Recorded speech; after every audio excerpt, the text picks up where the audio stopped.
أشرف الأنبياء Recording in progress. وعلى آله وصحبه أجمعين. Our respected participants, welcome to the 33rd IIIT Intellectual Discourse Online. Today we are very happy and fortunate to have with us Dato Dr. Mohamad Manuty, who really needs no introduction for Malaysians and for friends, from overseas who know him. But as moderator, this is my duty to introduce briefly our speaker today, who will be speaking on a topic which I think is really very important for our contemporary, if I could put it this way, our contemporary social and community existence. Fiqh Taayush As-Silmi, or fiqh for peaceful coexistence. I think in the world today, whether it is in one country or at the regional level or even at international level or global level, the issue of living together peacefully and in harmony is a very, very important component that all of us must be aware, and of course try to implement in our own nations, etc. And of course, nation building has been a central feature of many Muslim countries, developing nations that achieved independence after the Second World War. And this process of nation building is still probably in many countries still in its infant stage. So the topic is a very, very timely and important topic. And our speaker, Ustaz Dato Dr. Mohamad Manuty, has been, when I joined the International Islamic University as a student in 1983, Ustaz Noor was one of our lecturers who were with us in those early days.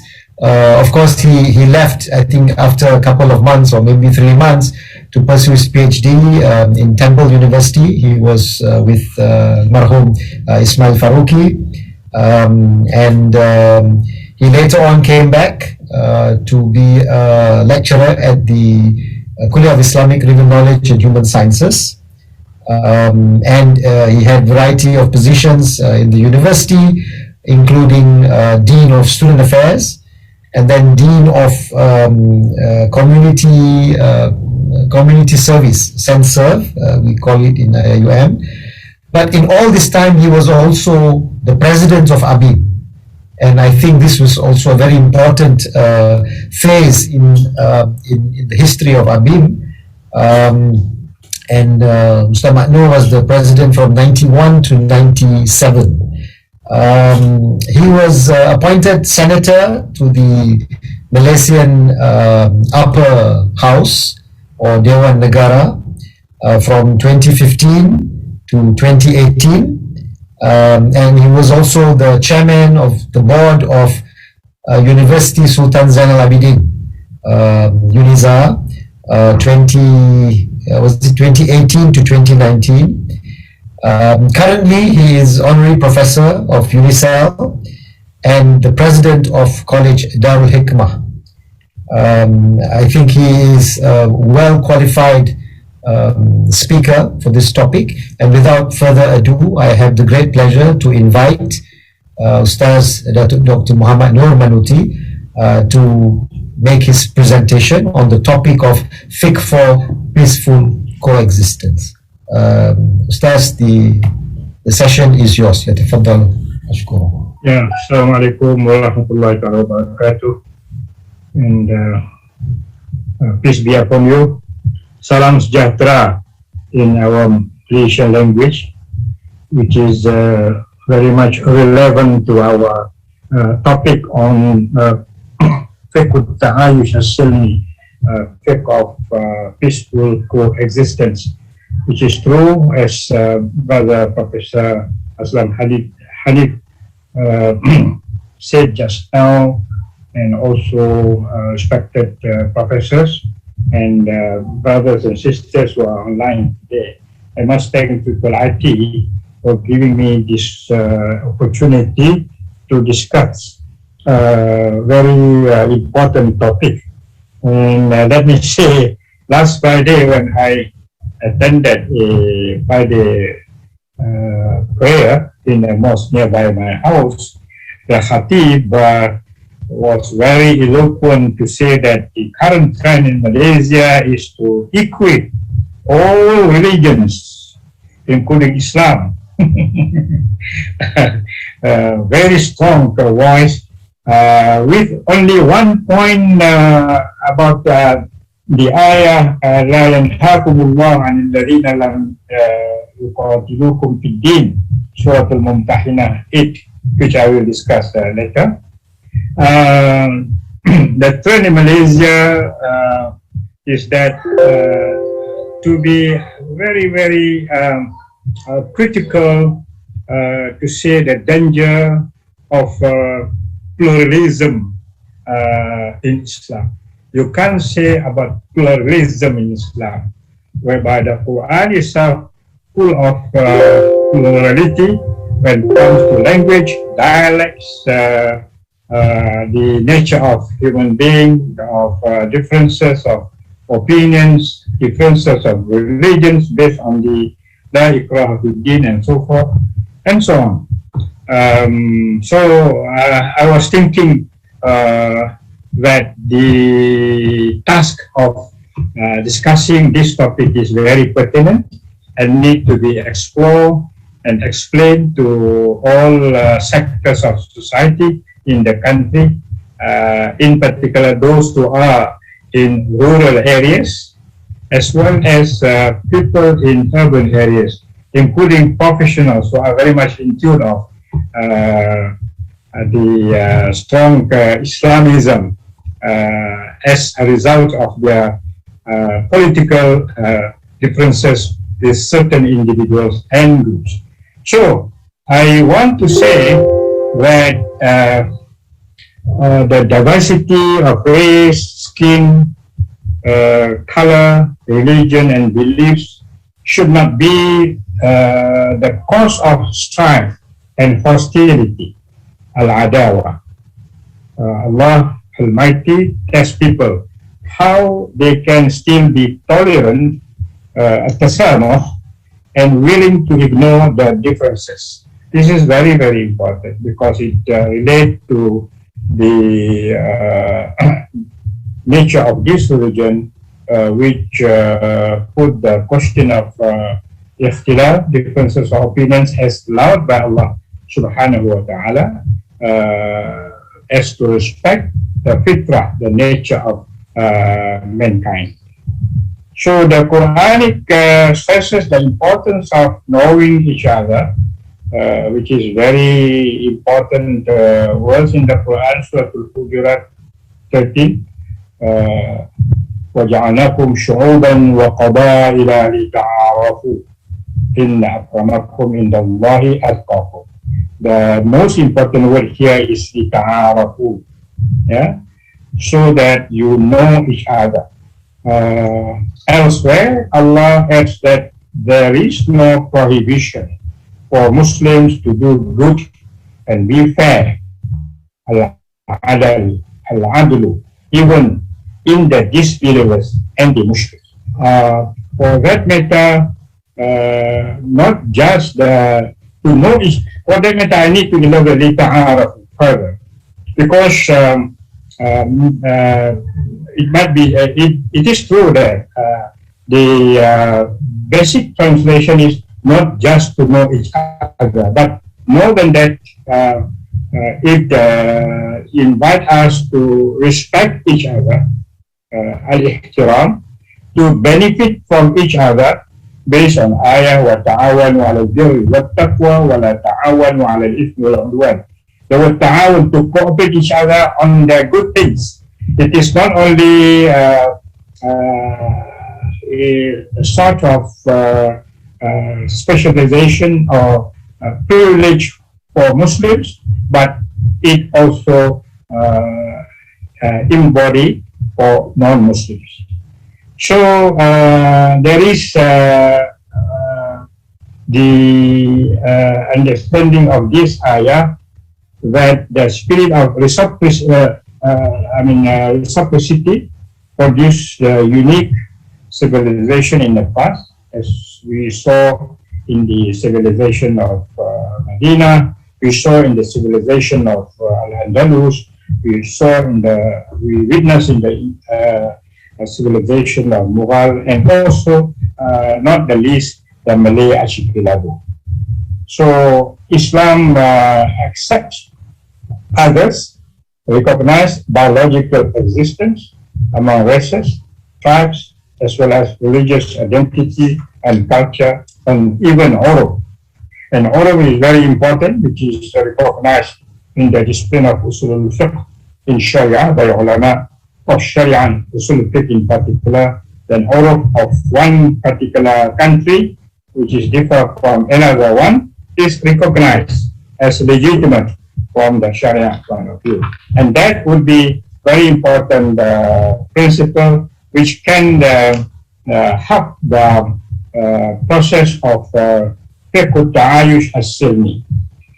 In the Quran, as I have mentioned a little bit just now, that in Surah Al-Mumtahina, al-ayah la yanhakumullah an alladhina lam yaqtulukum fid-din wa lam yakhrujukum min diyarikum an tabarruhum wa tuqsitu ilayhim inna Allah yuhibbul muqsitin.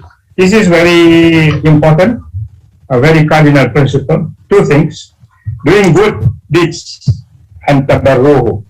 This is for mankind. It is not only for Muslims. And second is an tuqsitu ilayhim. This is very important, being fair for non-Muslims. Yeah. As long as they abide on these two principles, we have to respect their existence. We have also to give the protection for all of them to be fully citizen of a Muslim state or an Islamic state. Yeah. On that account, what it is called al-Mujtama As-Silmi, or sometimes al-Mujtama Taayush As-Silmi, or there is also an opinion said by one particular Da'i from Egypt who has been moved to UK, and he wrote a book on Fiqh al-Mu'ayasha from the perspectives of Fiqh al-Madhahib al-Arbi'a, the Fiqh of Madhahib al-Arbi'a, the four schools of Fiqh, to show that even in this book, Fiqh al-Madhahib al-Arbi'a from Shafi'i, Hanafi, Maliki, and Hanbali point of views, full of explanations about the importance of living together in a very peaceful manner, living together in the spirit of cooperation, flexibilities, what it is called in the Arabic word muruna, and also rights and respect with regard to the position of ibadah, muamalat, and so forth. So it is very clear that it is determination, the concept and principles of universal unity, human dignity, freedom of religion, justice, and the preservation of human rights. If we study all these matters from the Quranic point of view, as well as Sunnah, and also Sirah of the Prophets, and also Sirah of the early companions, Sahaba, and so forth, and the views of ulama in the past, although there are some hardliners, no doubt, but there are those who are in the past and also in the current days today. There are a lot of examples to show that the Fiqh Taayush has been there, but need to be improved more further because of the time changes, different places from one particular place to another one, as well as because of the global factors, outsiders, which is out of our control, and so forth. So,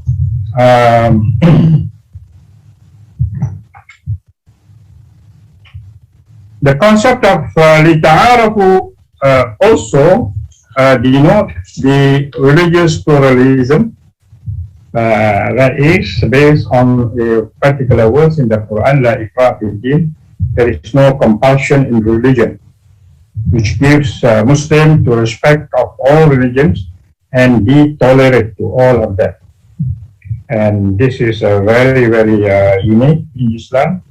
That one of the reasons why the successful of Islamic civilization in the past, even today, very much depend on the notion of freedom in religion.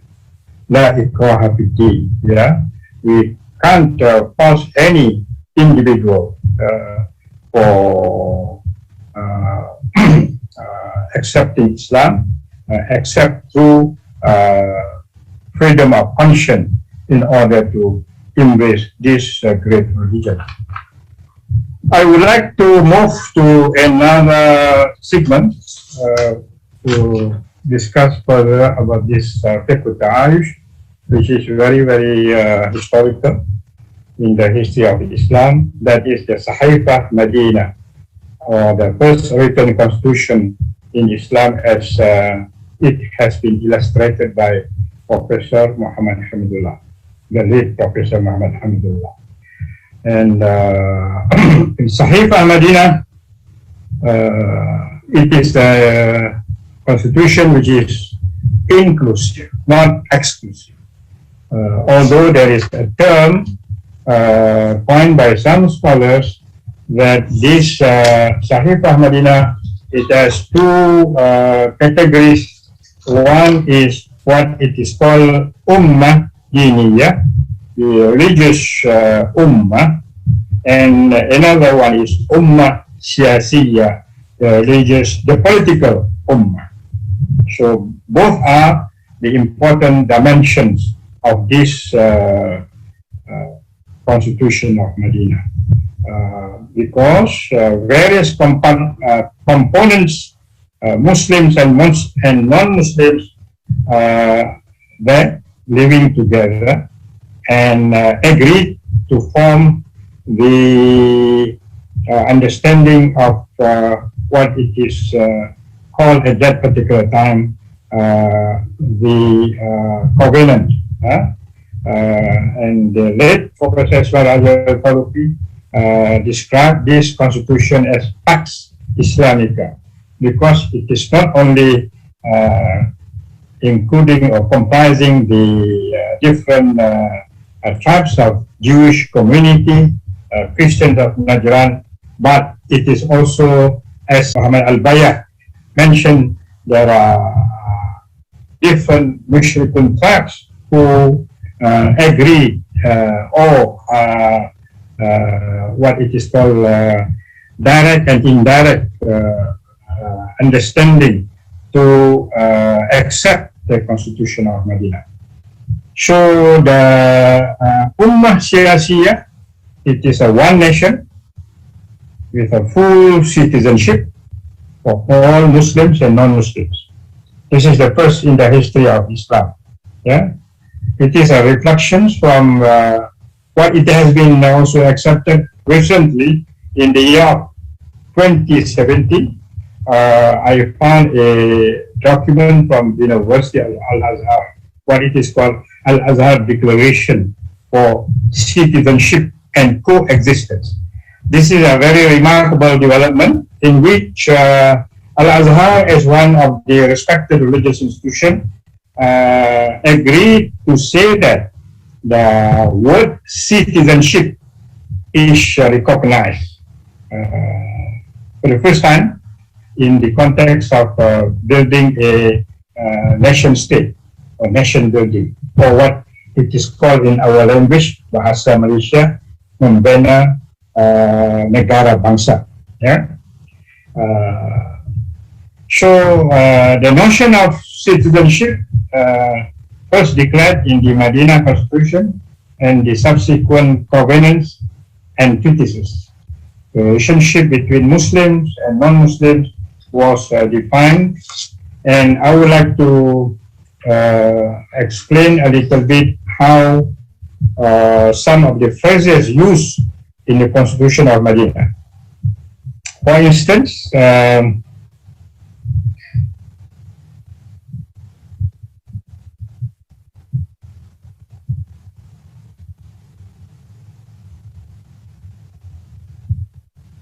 Ummah Diniyah, it is recognized as the Ummah of exclusive, and it is limited only for Muslims, which is called in Arabic in the text Ummah annahum ummatun wahidatun min dunin nas. Very exclusive. Yeah. Later on, when it is called Muslim Siyasiyah, Ummah Siyasiyah, it is considered as inclusive, which is comprising of Muslims and Jewish society. وَأَنَّ الْيَهُودَ بَنِي عَوْفَ أُمَّةٌ مَعَ الْمُؤْمِنِينَ. The most important word here is ma'a. Ma'a means together between al-mu'min, those Muslims who are then agreed to be with the Jewish community. So ma'a means together, and this is to show that coexistence happened through the Pact of Sahifa Medina.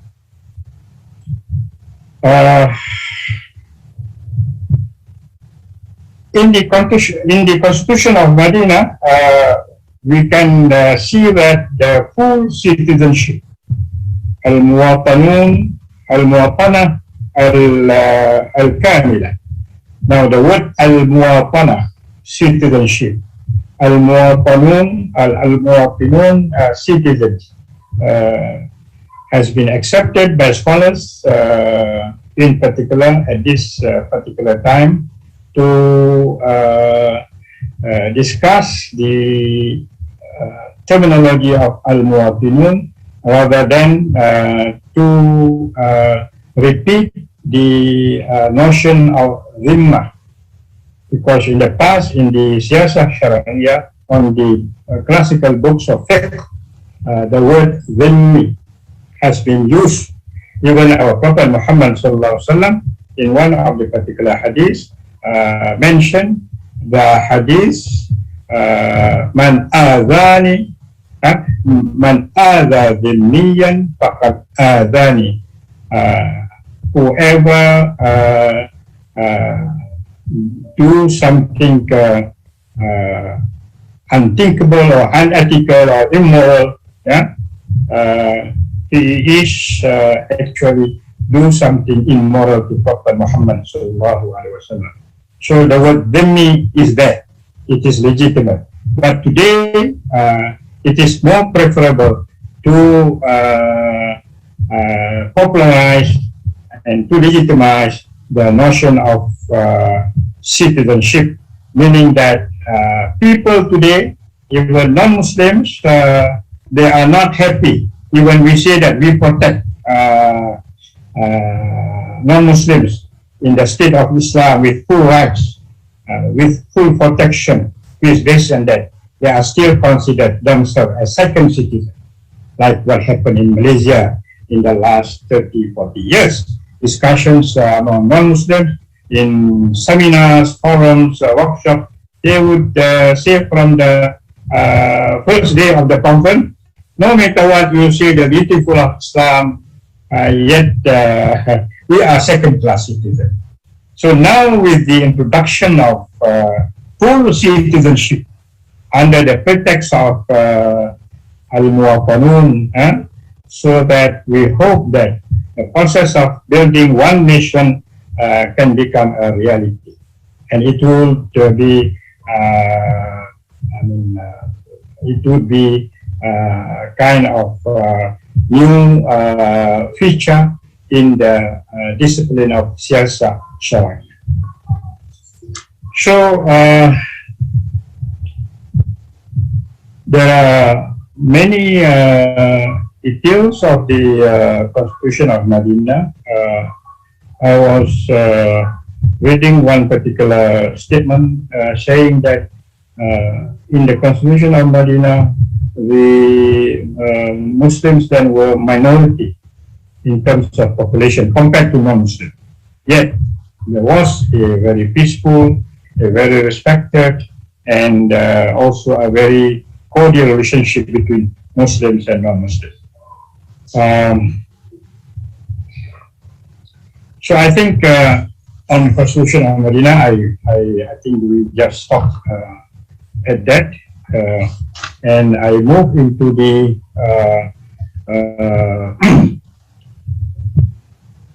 question of interfaith dialogues as it is reflected in the Quran. The Quran is an important source of ideas on dialogue of faith and civilization. Some critics of the dialogues argue that Arabic equivalents of the term dialogue as we understand it today are now here to be found in the Quran. There is no Arabic word hiwar, al-hiwar, in the Quran. Yeah? Contrary to this dissenting view, the Quran is very explicit about the idea of interfaith dialogue, even though it might adopt a different terminology. For instance, Allah says in the Quran, say, O people of the books, come here for a word which is in common between you and that we worship none but God, that we associate no partners with Him, that we erect not from ourselves lords and patrons other than God. This is يا أيها الذين آمنوا قل يا أهل الكتاب تعالوا إلى كلمة سواء بيننا وبينكم ألا نعبد إلا الله ولا نشرك به شيئا ولا يتخذ بعضنا بعضا أربابا من دون الله فإن تولوا فقولوا أشهد بأننا مسلمون. Surah Al-Imran, verse 64. Yeah. So this is a very clear injunction from the Quran that a group of Muslims, great scholars, well-known scholars, gathered in Amman in the year 2005, if I'm not mistaken. Among them, the late Ramadan al-Buti, Sheikh Ismail Qadawi, Wahab al-Zahiri, and others came together with Christians and Jew scholars to Amman to discuss what can be discussed, common values, common understanding between these three, what it is called Abrahamic religions. Although the Sheikh al-Azhar two weeks ago, warned us not to use the word Abrahamic religion. But as we understand, it is not to unite all these three monotheistic religions, but rather to take the similarities in terms of principles among these three important revealed religions. So, in other words, in the Quran, Allah says, "Ud'u ila sabili rabbika bil hikmah wal maw'izatil hasanah wajadilhum billati ahsan inna rabbaka huwa a'lamu biman dhalla 'an sabilihi wa huwa a'lamu bil muhtadin." To meaning of this Holy Quran, and from the Holy Quran by Yusuf Ali, invites all to the way of Allah and expound His universal will with wisdom and discretion, al-Hikmah wal-Maw'iyyat al-Hasanah. Yeah, meaning that we have to engage rather than to confront or to create animosity between Muslims and non-Muslims. And then the word wajadilhum, jadil or jadal, widely used in classical Islamic thought as a technical term for a certain type of intellectual discourses in the disciplines of al-kalam and so forth. So wajadilhum, we have to use the best argumentation in order to convince al-mad'u, those who preach bil hikmah, without any ill feeling or with harsh words and other things which are unethical. So once again, that these two verses reflect that it is for all human beings rather than for one community. That the Quran always reflect the idea of Ya Yuhannash. The Quran, as Yusuf Al-Qadhi also mentioned, only in two verses of the Quran that Allah used the word kafir.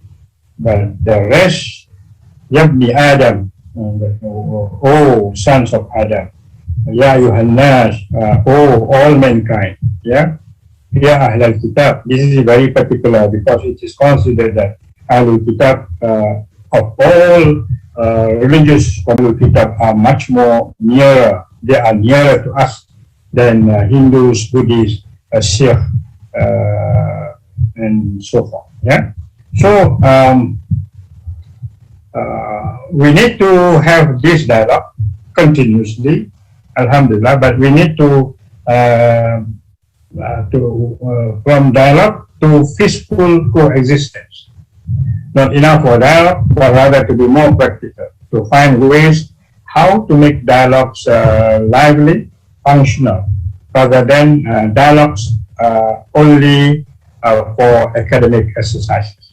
But Alhamdulillah, I think overall, the development of dialogues are very much improved and success globally, including in the context of Malaysia, if we compare 50 years ago. So our world is multi-ethnic and multi-religious, therefore multicultural and multi-civilizational in character.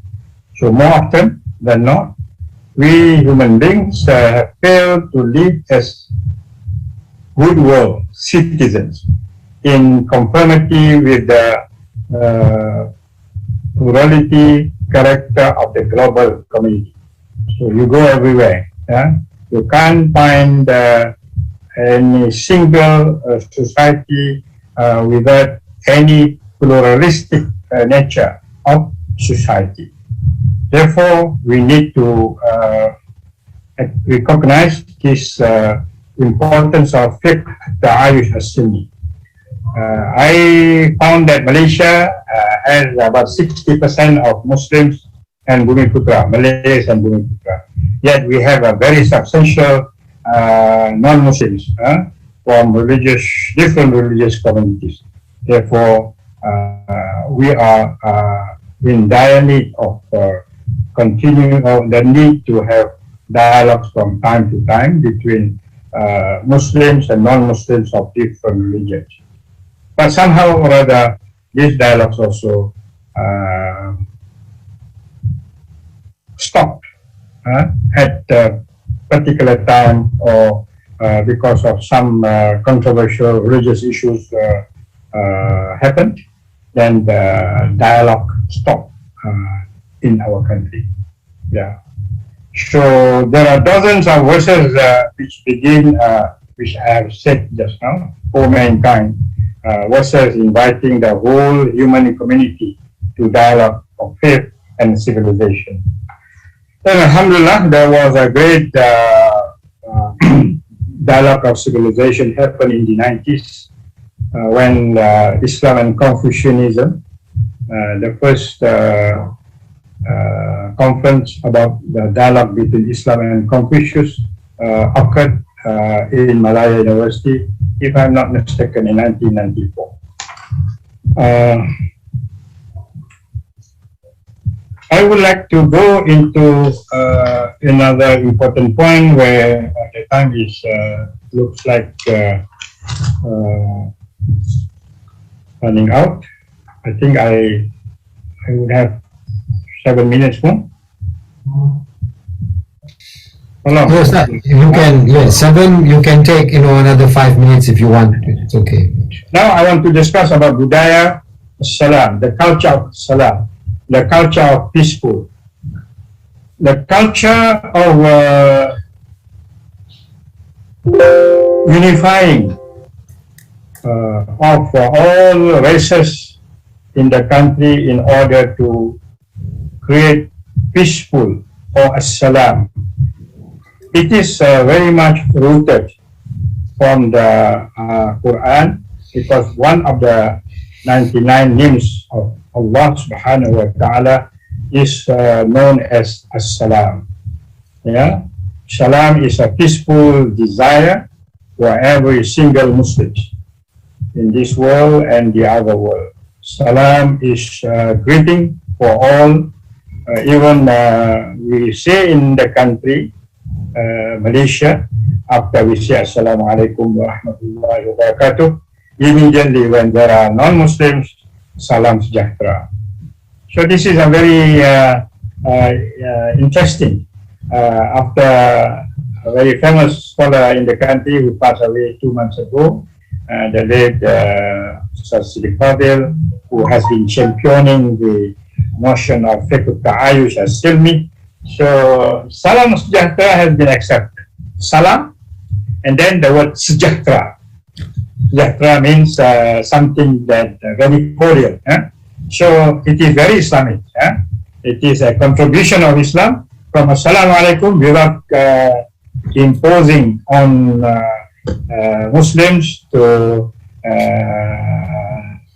say Assalamu alaikum, rather Salam Sejahtera. So it looks like very simple, but it has a very heavy value added for this Fiqh Taayush. Yeah. So Al-Raisuni in his Maqasid As-Salam, a very little book, but very interesting, talk about the word As-Silm in Surah Al-Baqarah 208. It is more precise to be cited as peaceful, not Islam, according to his opinion. Udkhulu fi silmi kaffa.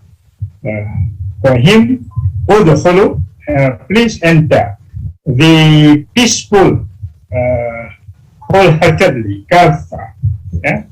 It's not udkhulu, enter the boat of Islam wholeheartedly.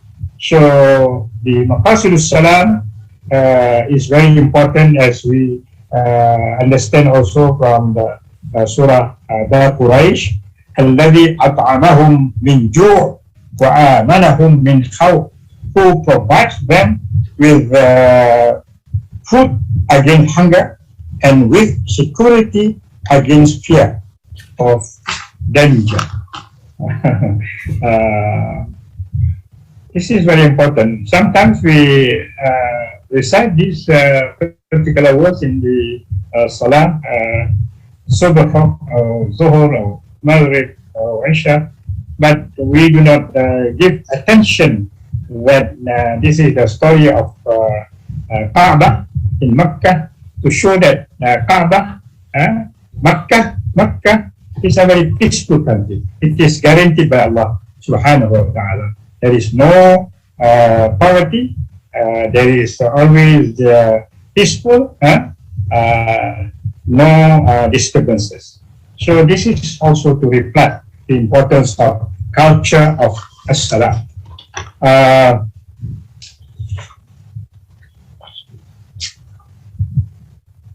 In Surah Al-Qasas, Allah says, verse 83, تلك الدار الآخرة يجعلها للذين لا يريدون علوا في الأرض ولا فسادا والعاقبة للمتقين.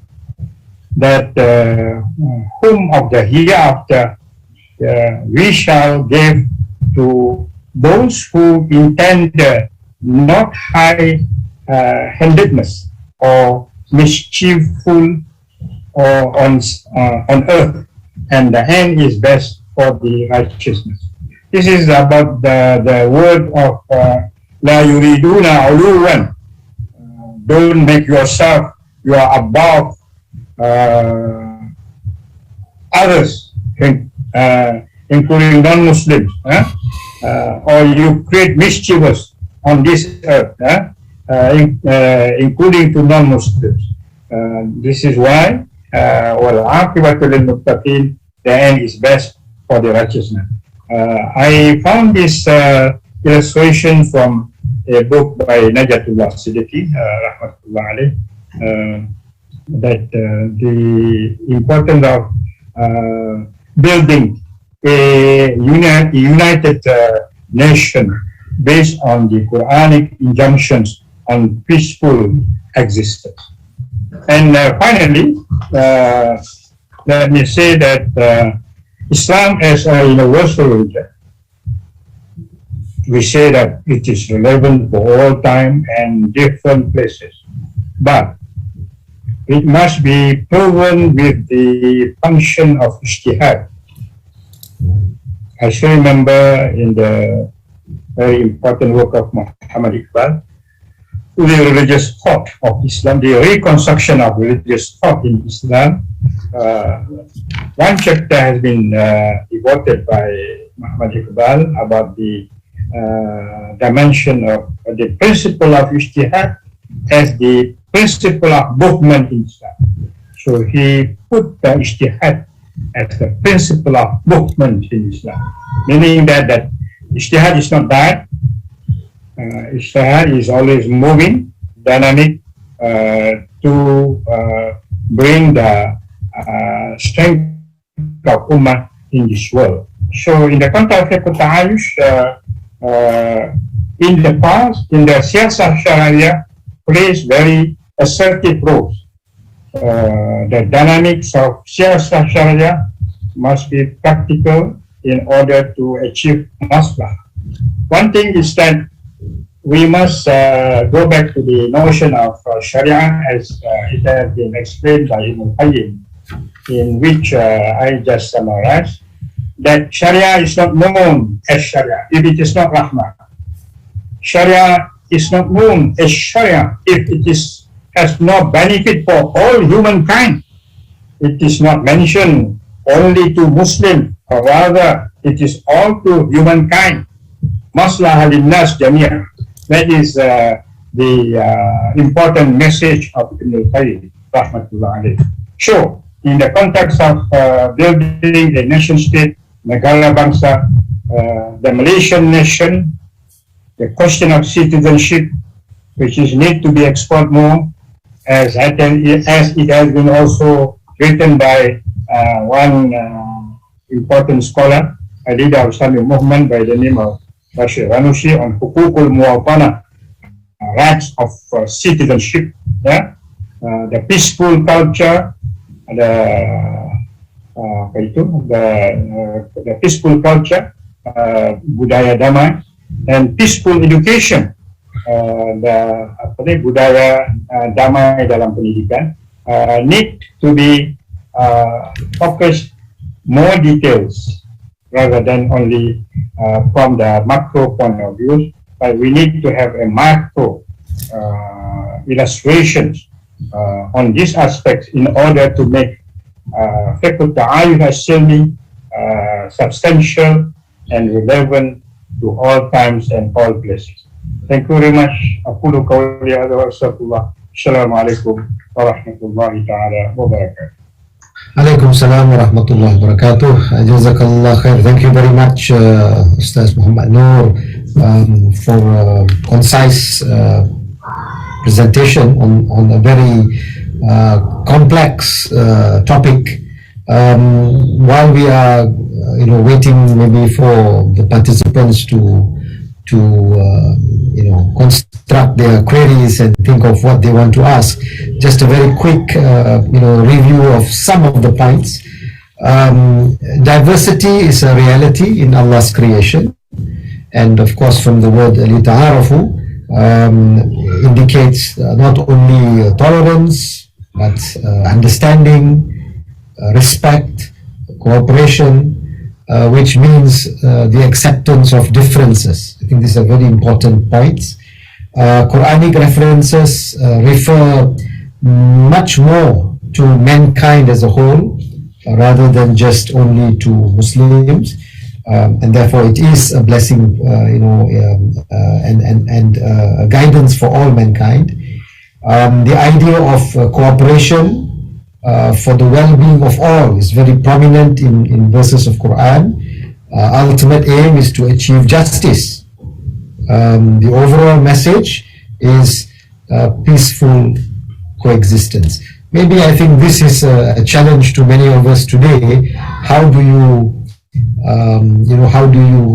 overcome sometimes the historical account of Islam and which has been written by people about it being religion of the sword versus what, as Ustaz Manu mentioned, the concept of peaceful coexistence in various examples in Medina, in Andalusia, in Mughal India, and also in the Malay archipelago. Yeah, but you have this another version that sometimes comes into play. No compulsion in religion, freedom of conscience, inclusive Islam rather than exclusive Islam.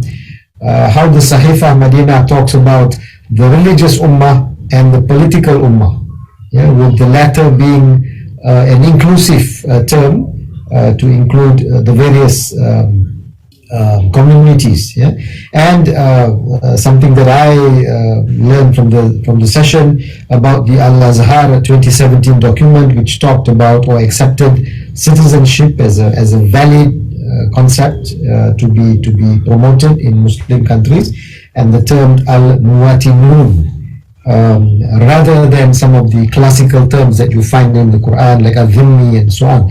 Very interesting. Although Ustaz Manu didn't mention it, I just remember this word convivencia, and specifically to the Andalusia period. If I'm not mistaken, I was just Googling it. Americo Castro, the Spanish philologist, talked about this, and it meant this almost 700 years of relatively peaceful coexistence between communities in Andalusia. And then of course you talked about a couple of Malaysian examples where we have tried to improve this dialogue that has been going on, although it has had its ups and downs. There is a need for us to not only speak about coexistence, but it's important for us to translate that into actions and policies. And finally, this quote by Ibn Qayyim, I think I really love it. The Sharia is not the Sharia without Rahmah, and the Sharia is not the Sharia if it doesn't benefit all mankind. I think these are very important points from your presentation.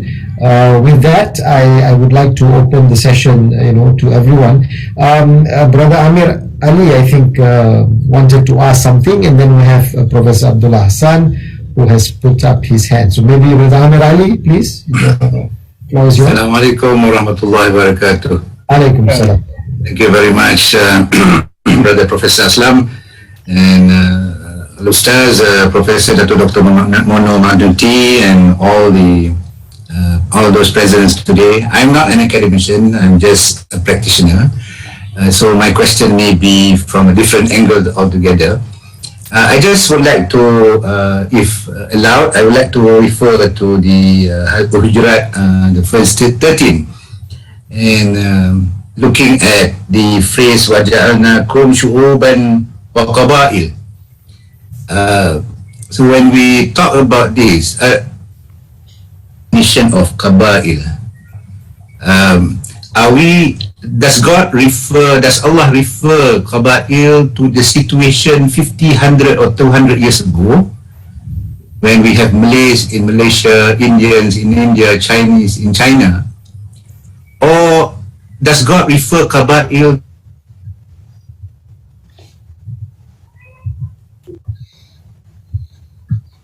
Looks like we lost Brother Amir. Yeah?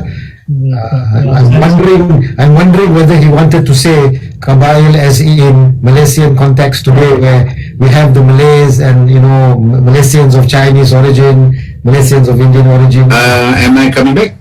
No. Yes. Okay, please. Let's see whether I'm right. Go. I tried to give interpretation of what you were going to say, but you are back. So please. Okay, Prof Haslam, can you hear me now? Yeah. Go ahead. Okay, what I do is I stop my video, but I ask question. Okay. Yeah. Okay. No problem. It is referring to the Al-Hujurat 13. Yes. Qaba'il. Does Qaba'il refer? Does Allah refer Qaba'il to tribes as per 50, 100 or 200 years ago in the form of like Malaysia, Malay, Chinese, Malays in Malaysia, Chinese in China, Indians in India, or does Allah refer Qaba'il to the current situation? Just like in my neighborhood, there are 60% Malay Muslim, 60% Muslims, including those from China, Chinese Muslims. We have about 30% Chinese, about 10% Indians. So which one is Qaba'il? Number one. Number two, does Allah refer just intra-Qaba'il, ta'arafu intra-Qaba'il or ta'arafu inter-Qaba'il? Because now I'm looking at, when we say ta'aruf, is only within one tribe, and we're not talking about inter-tribe. My work forced me to also know people from US, UK, the British. When they come here, they understand our culture. I used to play golf before, and you know that when you play golf in the afternoon, there will be Asar prayers. Okay, it is very tough for me to get from Malay counterpart, if they are the organizer, to stop for Asar prayer. But it's very easy for me to get from Mat Saleh, non-Muslim, to stop for Asar prayer. In fact, he announced before the start of the game, please at certain time allow your Muslim friends to stop for their afternoon prayer. So my question, one is the definition of Qaba'il, number two is the inter or intra-Qaba'il lita'arafu. Thank you so much. Jazakallah. Thank you very much. Yes, Ustaz, please. Okay, I think as far as I'm concerned, in response to Brother Amir Ali, since the Quran speaks about humankind and nas as the prime motive of the revelations coming down to all human beings, to Chinese, to Indians, to European, to American Latin, to Indians, to Africans, and so forth. There is no problem arise with regard to Qaba'il. I think, from my humble understanding, it was referred to the time of revelation of the Quran in the Arabia Peninsula in Hijaz, in regard to Arabs, Qaba'il, tribes of the Arab. But the Quran also discusses about tribes of different races beyond the Arab Qaba'il. So there is no important, therefore it is not important for us to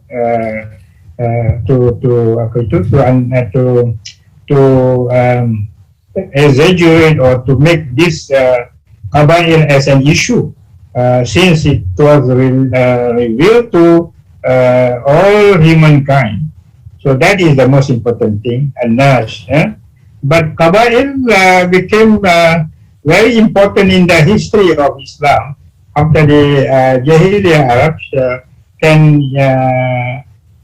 unite after they were fragile before the coming of Islam. That is important. So, وَجَعَلْنَاكُمْ شُعُوبًا وَقَبَائِلَ لِتَعَارَفُوا, for both nations as well as qabail to know each other. So I don't think there is a big problem over there. So there is not arise anything about inter or intra. As far as we understand the notion of qabail and shu'uba, very clear from this very particular verse of 13 verse of Al-Hujurat. Allahu Akbar. Thank you very much, Ustaz. This reminds me of something that the late Professor Kuke Kim used to present. He knew, he used to tell us all that, sometimes it's not enough for us to just know that Malaysia is made up of Malays and of course the Chinese and the Indians, but you need to know the subgroupings of each of this. And he used to give examples of the Indians and the Chinese community, the Hakka speaking, the Cantonese speaking, and then even the Indians, he would go to Malayalis, and fascinating. So when you talk about this intra Qabail and inter Qabail, I think it includes everyone to know in greater detail about the people that we live with. So it's it cuts across nations as well as tribes, and it goes down to maybe the sub groups as well. We also have Dr. Abdul Hamid Ali Zaroom with us. So, but Prof. Abdullah, your question, please.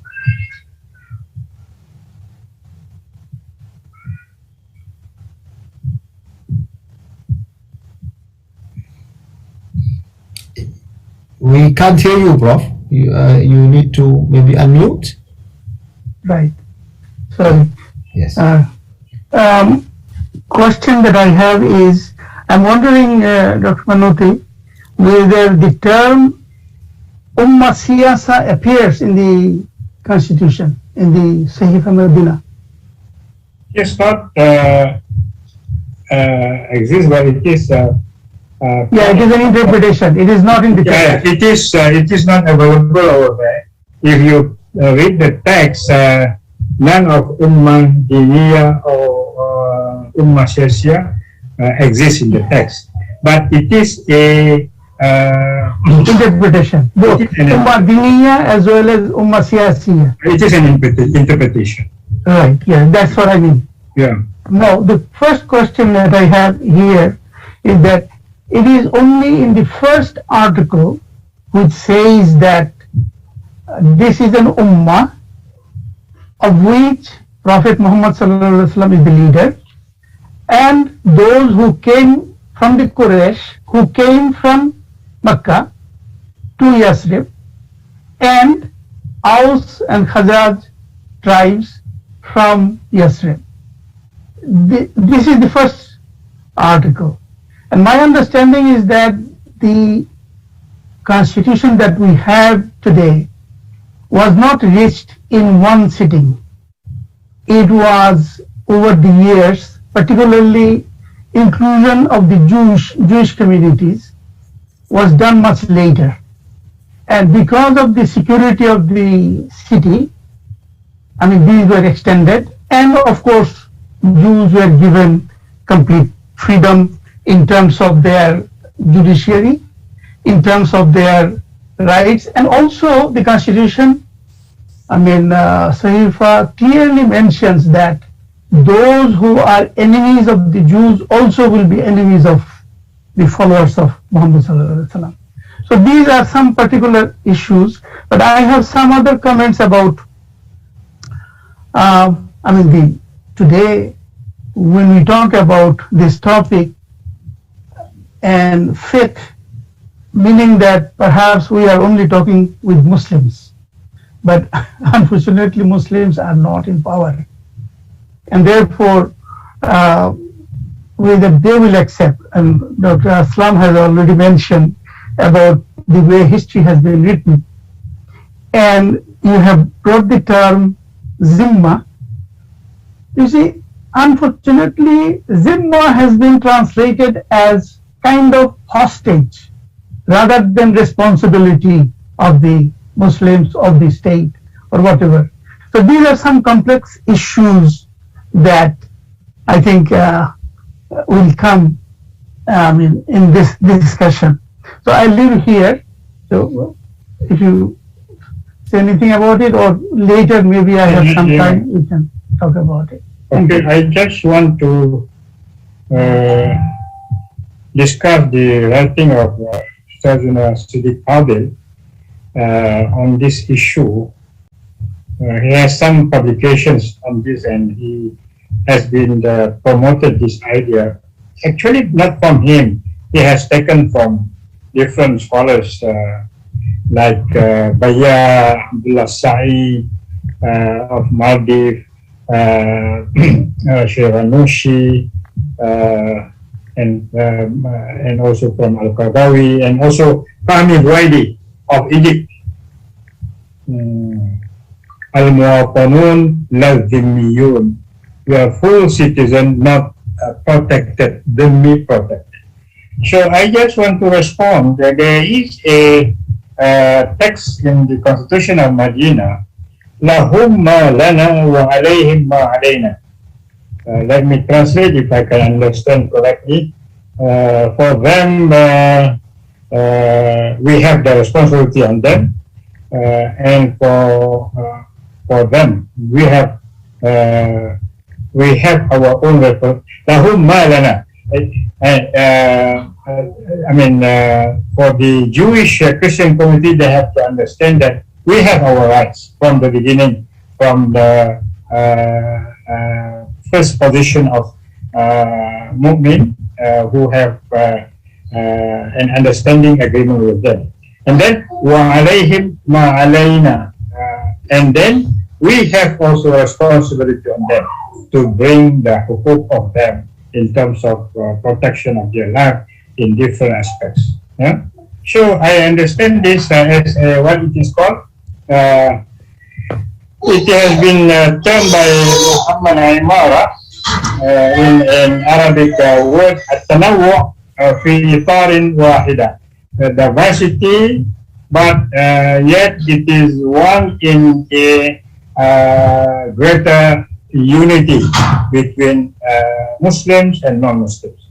So differences of races, differences of religions, differences of culture, yet they are still united on the basis of living together in one state to defend it from enemies, to protect it, to share the economic bounties, and also to pay zakah, to pay jizya, and so forth. So this is what it is illustrated by Ustazuna Siddiq Adil, lahum ma lana wa alayhim ma alayna. But then I said that it is continuously a legitimate term, but because of the time change, in order to convince people, because of circumstances happen, like I pointed out, that they feel no matter what you say that you are being protected by us, Muslims, although we have no power today, but in the context of Malaysia, at least majority of ministers are Muslims, Prime Minister, Deputy Prime Minister, senior ministers, and you have been there in Kuala Lumpur for the last, I think, more than 20 years. So you can understand more or less, although it is not 100% Islamic, but I would rather that it has fulfilled some of the requests of siyasah Sharia, whereby non-Muslims feel they do not want to hear the word protection. They want to hear equal citizens. We are equal citizens because we were born here in Kuala Lumpur, in Ipoh, in Kota Baru. We are not coming anymore from China, from Hunan, from Hainan. We are not coming anymore from Madras or Kerala. We are purely Malaysian citizens. So can we think of this situation, realities, which has to be in conformity with the principles of Islam, like justice, to give al-qist, like we have cited some of the verses. Even the word Zimma does not appear in the Constitution of Medina. It is a later development. Also, jizya appears later, not during the Constitution of Medina. They were sharing the security as well as whatever welfare was available at that time, with full, what you can say, human rights available to them. So this is my understanding. And also one point I would like to highlight is that, you know that I was teaching this course, Rise and Fall of Civilizations, for many years. And I'm grateful to Dr. Abdul Hamid for giving me the responsibility for this. And my understanding is that all civilizations in history are rooted in divine guidance. And if you follow, you have quoted Muhammad Iqbal, he addresses Ram, the Indian so-called God, as Imamul Hind. In other words, he is accepting Ram as God-sent messenger. So this is the approach of Muslims. But unfortunately, we have been victim of the so-called Westphalian system, or whatever you call it, with that. So that this demands a lot of other discussions. Thank you. Thank you very much, Prof. Abdullah. I think you bring a very important point. I know there is a major challenge, in many of the discourses we have, because of this, the establishment of a nation state. And I think Muslims have had a lot of, challenges trying to see the old framework that was there.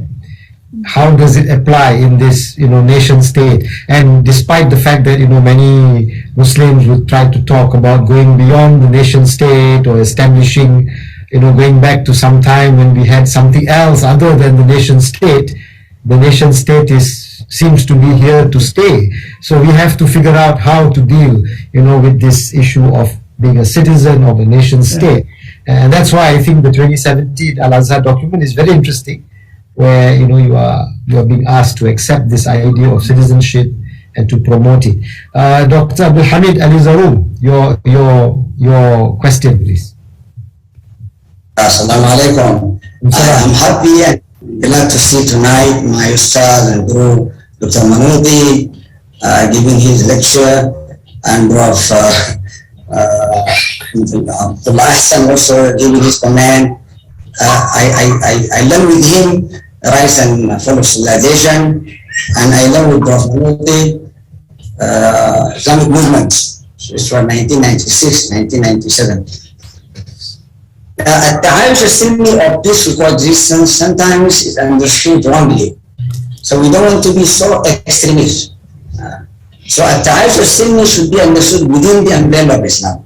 We compromise, we live with non-Muslims, but not to the extent that we are so dissolved or we lose our identity. Today, they are calling for the establishment of the Abrahamic faith, where Muslims, Jews, Christians come together, play together, subhanAllah. This is a mockery of religion. So At-Taayush As-Silmi is part and parcel of our religion. We say in our salah, tahiyyat, and then we say, Assalamu alayka ayyuhan nabi. Assalamu alayna wa ala ibadillahi salihin. And we end our salah with Assalamu alaikum. So peace is part and parcel of our religion. We don't wait for others to tell us about peace. No, it is part of our religion. But today, when we call for peaceful coexistence, as if it is something that is important, or we are forced to call for it or to implement it, this is totally wrong.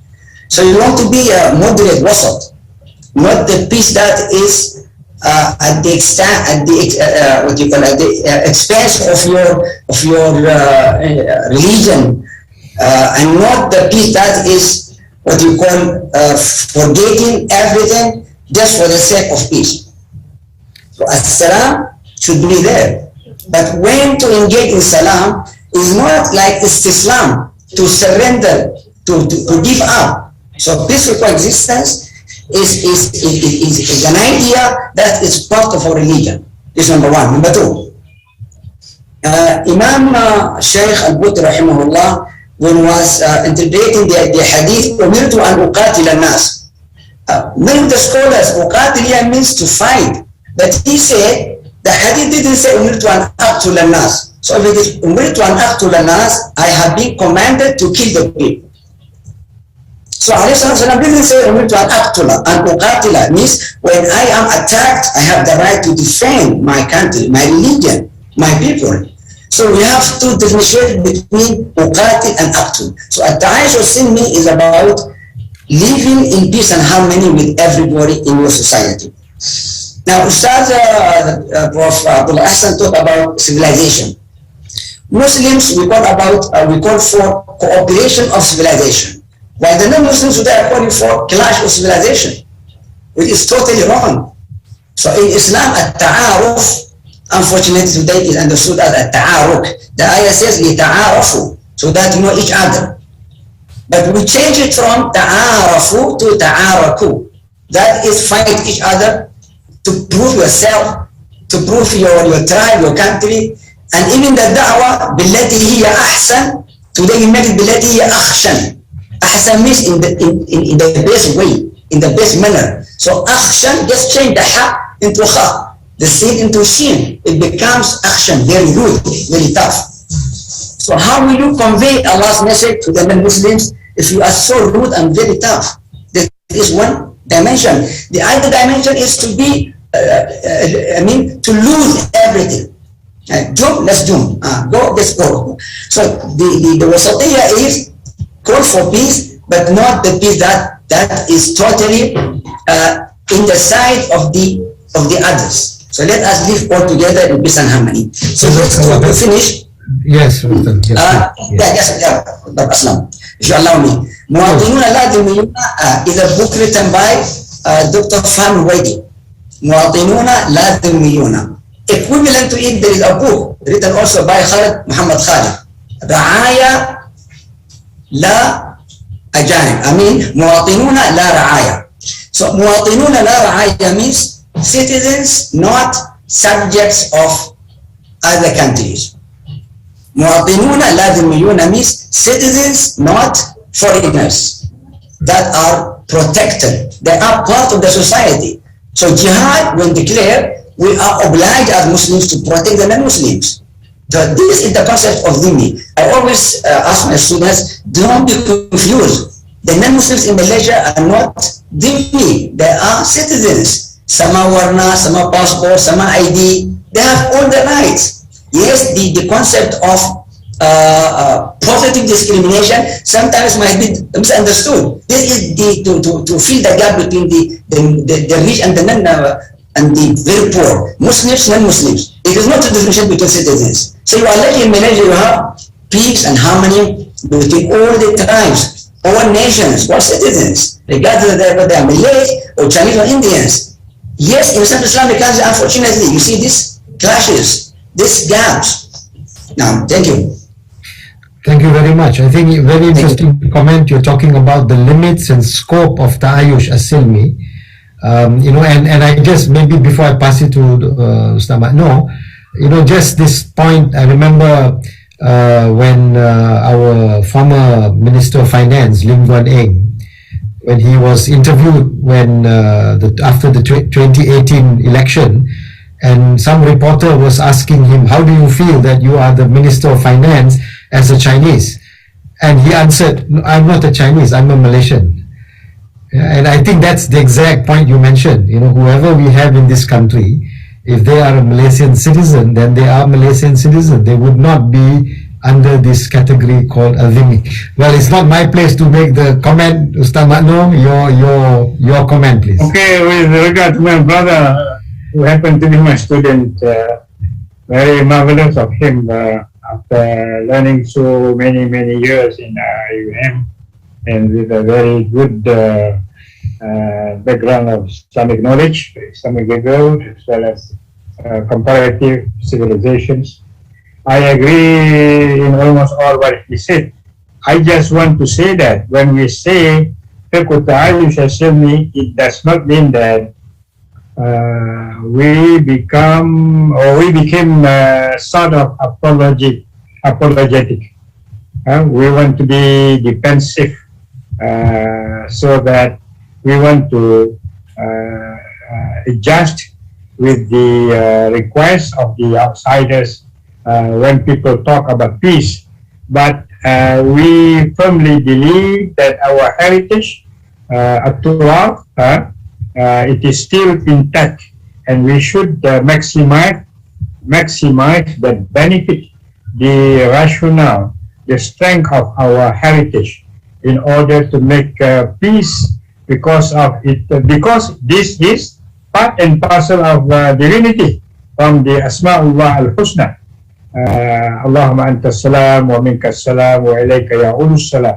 That we honor, we protect, we benefit from as-salam on ourselves, on our family, on our neighbors, on our societies, on our nation, and the world at large. Allahumma anta salam. This is the peaceful belong to Allah. Wa anta salam, and you have the salam, the peaceful. Wa ilayka ya'ulu salam, and this peaceful will go back to you. So we are very much receiving the rahmah of Allah subhanahu wa ta'ala to have this salam.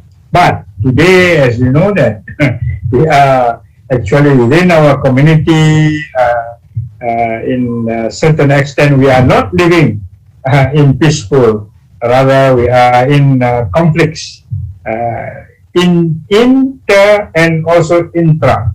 So that is why we need to cooperate each other in order to bring back salam to ourselves and also to other nations. Allahu Akbar. Jazakallah. Thank you very much, Ustaz. You know, this comment reminds me of Brother Amir Ali's comment just now. If Muslims, actually state their position, sometimes non-Muslims understand it much better than, and they respect you because you stand up for what your faith says. So if you tell, your non-Muslim colleague or even visitor that you will have to stop for Asr prayer or something, they will be very happy to accept that. But sometimes we ourselves, maybe we find it maybe a little bit embarrassing to say that we have to stop and do something. Important for us to respect ourselves. I acknowledge Saudara Farid with us, but before him, let's go to Brother Nur Mohamad Usmani. Please, Dr. Usmani. Assalamu alaikum wa rahmatullahi wa barakatuh. Jazakallah khair. Barakallahu fikum. A wonderful lecture, mashallah. This is a good chance for us to listen to the greatest scholars through a webinar from all part of the world, mashallah. We can listen from Turkey, from Malaysia, from other countries, mashallah. Regarding this case, the Taayush As-Silmi, we can get it from the life of Prophet Sallallahu Alaihi Wasallam when he was in Mecca, living with different kind of religions. If they allowed him to stay there, Prophet will never go to Medina. When he came to Medina, we find that the Prophet was living together with many other people there, many religions, and the Prophet lived with them wonderfully, always with wonderful respect. If these Jewish people, for example, if they respected their covenant with the Prophet Sallallahu Alaihi Wasallam, we might have a different history from the Prophet Sallallahu Alaihi Wasallam. It was they who violated their limit. It was Meccan people who have neglected their treaty with the Prophet Sallallahu Alaihi Wasallam during Sulh of Hudaybiyah, and that is where we find all this kind of thing. Let me remind me and all of us, there is a hadith of Prophet Sallallahu Alaihi Wasallam, Jabir narrated in Hadith of Bukhari, that one day a Jewish man, janaza, passed by. Marra bina janazatun, That is for Yahudi. And the Prophet stood up. The companion said that we all stood up. And then we remind Ya Rasulullah, that is Yahudi, it is not a Muslim. The Prophet said, Alaysat nafsan, is not that a human being? Because of the human being, Allah subhanahu wa ta'ala, for everybody, Allah is respected. And Allah was commanding in the Quran, usually, Ya ayyuhan nas, hudal linnas. It is not only for believers that Allah was mentioning. We can find that in the ayah of Surah Mumtahina, second page, Allah yanhakum Allahu an alladhina lam yuqatilukum fi din wa lam yukhrijukum min diyarikum tabarruhum tuqsitu ilayhim. Allah is commanding us that if they are not fighting with us, we must be behaving with them wonderfully. Asma bint Abu Bakr radiallahu anha, the daughter of Abu Bakr, the elder sister of Aisha radiallahu anha, her mother Qatila bint Abdul Uzza, she was a kafir. She came to visit her in Medina, and then she was confused, so whether she will be behaving with her nicely or not. She came to the Prophet, she is a mushrik, should I behave nicely with her? The Prophet said, of course, you must behave with her nicely. And Allah sent down the revelation. Prof, I just want to ask regarding this case here. The most important ayah that we are getting confused, there is Surah At-Tawbah. فَقْتُلُ الْمُشْرِكِينَ حَيْثُ وَجَدْتُمُوهُمْ. That kill them any place you get. This ayah is making the people confused. But to me, if you read Surah At-Tawbah from the beginning, the ayah before it, Allah has mentioned clearly, إِلَّا الَّذِينَ أَحَدْتُمْ مِنَ الْمُشْرِكِينَ ثُمَّ لَمْ when you have a treaty with the mushrikeen, ثُمَّ لَمْ يَنْقُضُوكُمْ شَيْئًا وَلَمْ يُظَاهِرُوا عَلَيْكُمْ أَحَدًا فَأَتِمُّوا إِلَيْهِمْ عَهْدَهُمْ إِلَى مُدَّتِهِمْ. If they were remaining with their treaty, and then you stay with them wonderfully. إِنَّ اللَّهَ يُحِبُّ الْمُتَّقِينَ. Allah loves those who follow their treaties. And the same ayah that Allah was mentioning in the second page, Prof, if you look at that, Surah Tawbah, second page, second ayah. كيف وإن يظهروا عليكم لا يرقبوا فيكم إلا ولا ذمة. When they get a chance, this mushrikeen, when they get a chance, they don't stay without killing the Muslims. So how do you dare that you always remain with them without doing any action? And that is why Allah said, either you submit to Islam or get out of the territory of Mecca. That is why Allah sent down this revelation in the year 9 during Rajab time, Rajab and Zulqa'dah. This surah was revealed at that time because it is about Tabuk. There is 9th year of Hijrah in Rajab, and this is about before Hajj. There is 9th year of Hijrah also, Zulqa'dah, Zulhijjah. This whole surah 21 pages revealed at that time. So, Prof, if you may kindly elaborate a little bit about this Fattul al-Mushrikin haythu wajadtumuhum. Do you think really that there should be something to be confused about?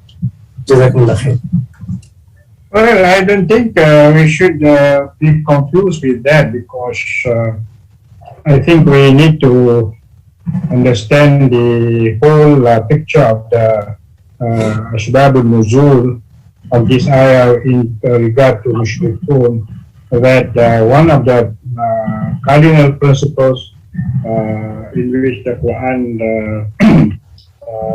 seriously mentioned about the uncompromising attitude to Mushrikun. But if you study the practices of the Rasulullah in spite of the different background of the verses in Surah Tawbah, you will find that the attitude of the Rasulullah, as I mentioned also in the lecture, in the discussion just now, that even to do good treatment for mushrikeen in order to win over them, to bring them to Islam, that is something very much courageous and appeal by Prophet Muhammad to Muslims to interact with them. So I do not see any conflict between all this surah in that kind of illustration as you have mentioned just now. Yeah. Jazakallah, thank you very much. I think the big challenge is, of course, explaining this to maybe people who don't understand this. I think in any religion, if you look into their books, you will find, if you just take one verse, there are many things which you could say again. So I think the idea is to understand it in the the bigger framework. Wallahu a'lam. It's coming up to 10:30, so maybe the question from Brother Farid will be the last question. So please, Brother Farid, Faiz. Assalamu alaikum. Can you all hear me? Alhamdulillah. Yeah. Okay. Alhamdulillah. Ustaz Dr. Manuty, I have a personal trying to reconcile and maybe get your help to clarify.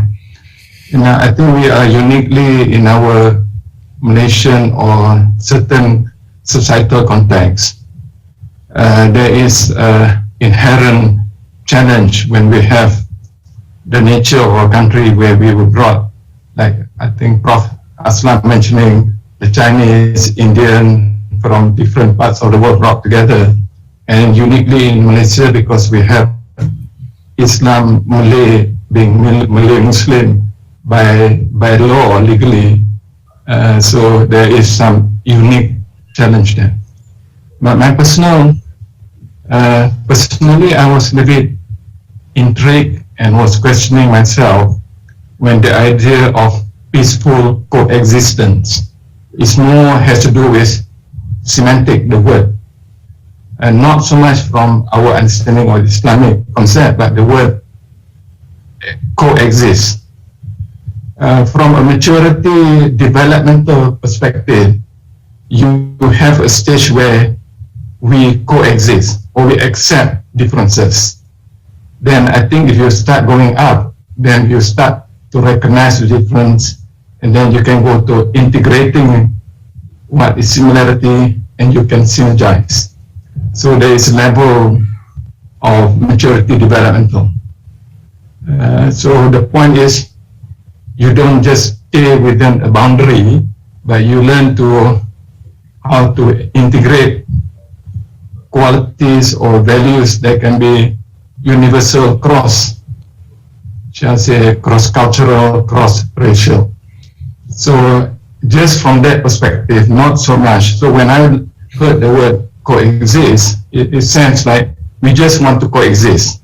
And I think the word peaceful is okay because it means we coexist peacefully. But the word coexist doesn't sense semantically that we want to go beyond our boundaries. So whereas there's a notion of integration, synergy, which is normally perceived as a higher level of maturity and willingness maybe to dialogue and then to accept what may be good from the others. So it's just coming from that, maybe just no real issue in that sense, but to see maybe your view from this perspective, how we can help a little bit ease the notion of you staying in your boundary, I'm staying in my boundary, whereas actually we have some strength across the differences when we talk about unity in diversity. Jazakallah khair. Thank you very much, Brother Farid. I think this question is so central to maybe us in Malaysia. You have, I remember you have the American model, which is kind of a melting pot. And then you have, assimilation model, you have an integration model. And so what is the model that Malaysia is using in the context of, let's say, our discussion today? Yeah? Is it tolerance, or are we going beyond that? You mentioned all those different higher degrees. So I think this would be a very interesting point. Maybe Ustaz Mano, you have some views on this? Well, I think if we go back to Funibel, when we study the Malaysian history and what Brother Farid just mentioned about the legitimacy using coexist as a political term, sociological term in the context of plurality. I think I have read some of these materials of Sidi Fadil. He even say that this is a kind of attempt to see relevancy of Islam to different sets of societies, of multiracial, multi-religions, it is still preliminary and need to go back and to dig further some of the Western concept of this coexisting sociological concept, political science concept, and thus Islam can be in consonant with this terminologies. I agree with you. So he said also in the conclusion of his works, which need further explorations of the analysis based on terminologies, and so far it is used coexisting in the context of Malaysia, which is very important. But that would invite some repercussions, including about rights and also about discrimination, feeling of discrimination, as well as about privileges, which is protected in the Constitution. Will there be any sort of acceptance among the Malaysian younger generation in future? Allahu Alam. So it is still open for us to discuss this matter. I'm not denying that the importance of revisit some terminologies, including coexisting. Allahu Alam. Jazakallah khair. Thank you very much, Ustaz Makno, for your answers and your presentation earlier. I would like to, thank those who participated in the questions. Brother Amir talking about, asking about what Qaba'il should mean, intra, and I think the idea was it should have, a very wide way of looking at this. Professor Abdul Hassan talks about, certain terminologies that maybe were not there in the Sahifa but came later, and the whole idea of the nation state, I think, is something which all of us have to think about. Dr. Mohamad Lizaroon, mentioned, and I think we all agree with him, the limit and the scope of Taayush As-Silmi is not to water down your own identity. Yeah, it has to be based on who you are as a Muslim. But in that context, to be happy to be with others. And I think Dr. Osmani talked about, the various examples of the Prophet, peace be upon him, and then asked about how to, how do you respond to certain verses when taken on its own can give very different messages. So the idea is to see things together. And finally, Brother Farid talked about the Malaysian context. How do we strategize as we move forward to go from one level to another level, and how would that fit into this idea of Fiqh Taayush As-Silmi? It may also be necessary, and maybe Ustaz Makno will agree, we may design new terms, maybe, something that goes beyond coexistence. We may come up with some other term that goes to a higher level of living together in peaceful harmony rather than saying existence, right? So, and I think you quoted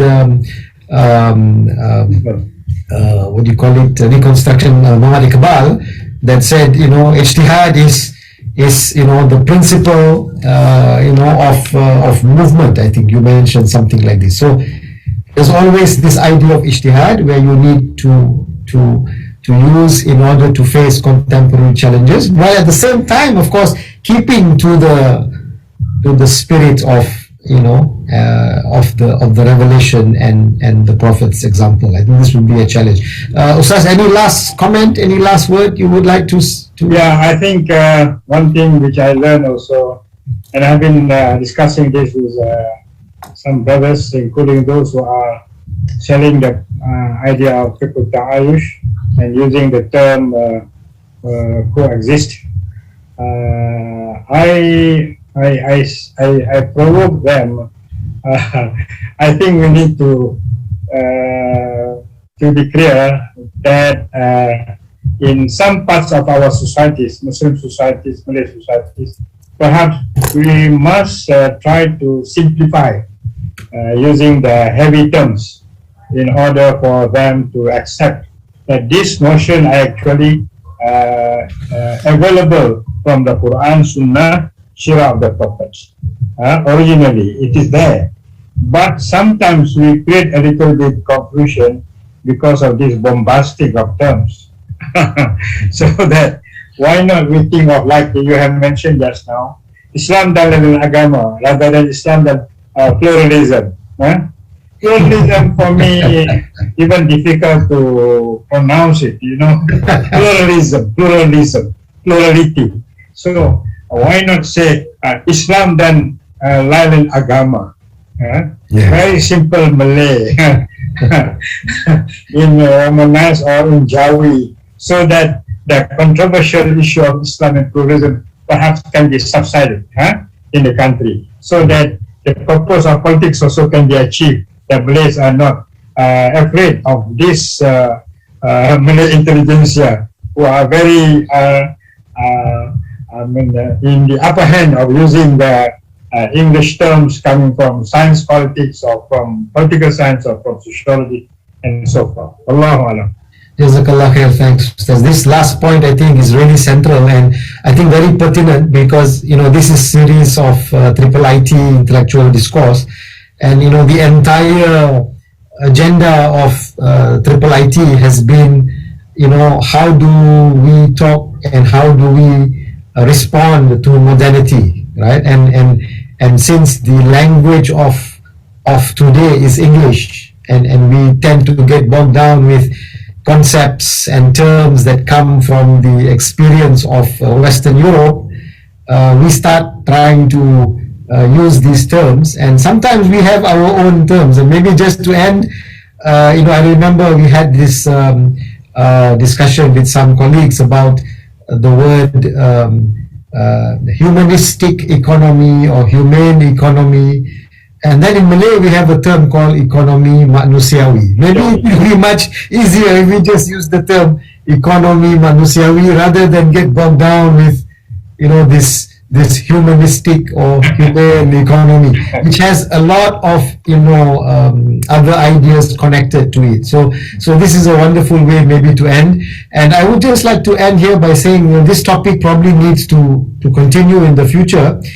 Personally, I would love to know the Indonesian experience about how they deal with diversity. I mean, if we in Malaysia have our challenges, I'm sure our brothers in Indonesia, understanding and idea. It would be wonderful to hear that. And also from other parts of the world, we had, our participants just now commenting from, with backgrounds from, many countries. So with that, once again, I thank everybody for attending. It's already now 10 minutes past 10:30. It's 10:40 now.